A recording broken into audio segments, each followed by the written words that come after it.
Good morning, everybody. Welcome back to the Tom Scott Selections here for Friday, August 13th. Before we get into today's play of the day, quick recap. What I'm going to say, we didn't pick up a loss in baseball with the Red Sox on the money line at minus 117 on Bet Online.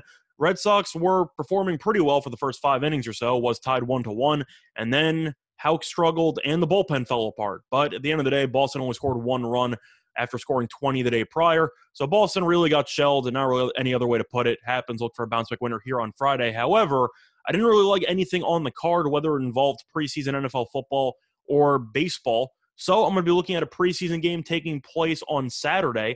And you might be wondering why I'm going to be taking a look-ahead line on a preseason game.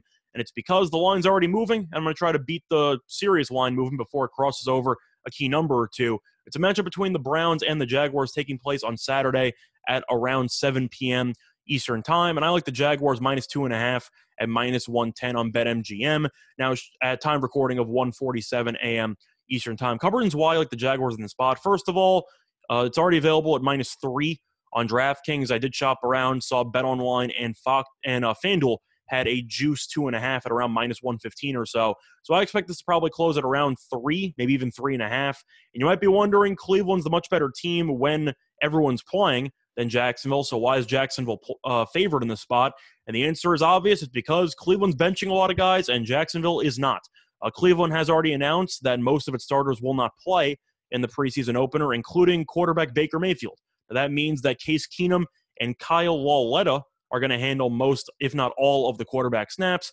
Keenum, we know, has been around for a while, mostly a journeyman, while Lauletta used to be the backup for the Giants, or even the backup about a year or two ago.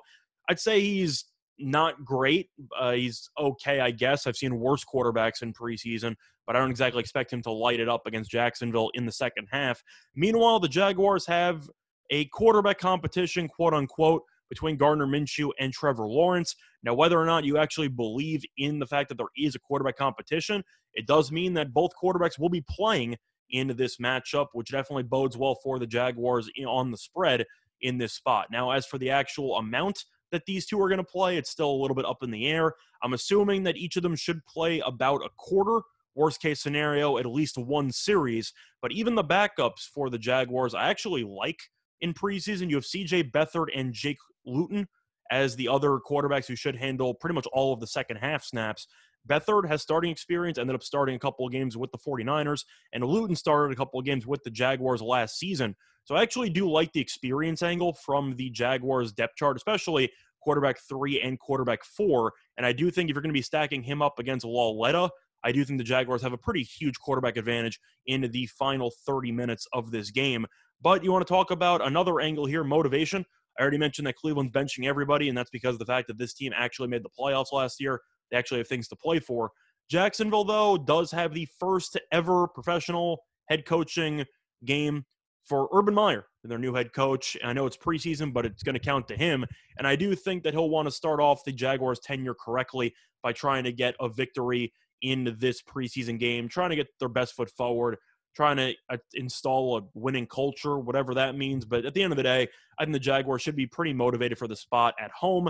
I think that the quarterback disparity is going to be noticeable because Cleveland, I do think with Keenum and Lauletta, should struggle. And Jacksonville has an overall young roster. I think you'll see a lot of guys who are very excited to actually be there. And I do think you'll see the Jaguars win this game by at least 3 points. So the play of the day, once again, here for Friday, August 13th, is going to be on the Jaguars, minus 2.5 and minus 110 on BetMGM. Bye, everyone.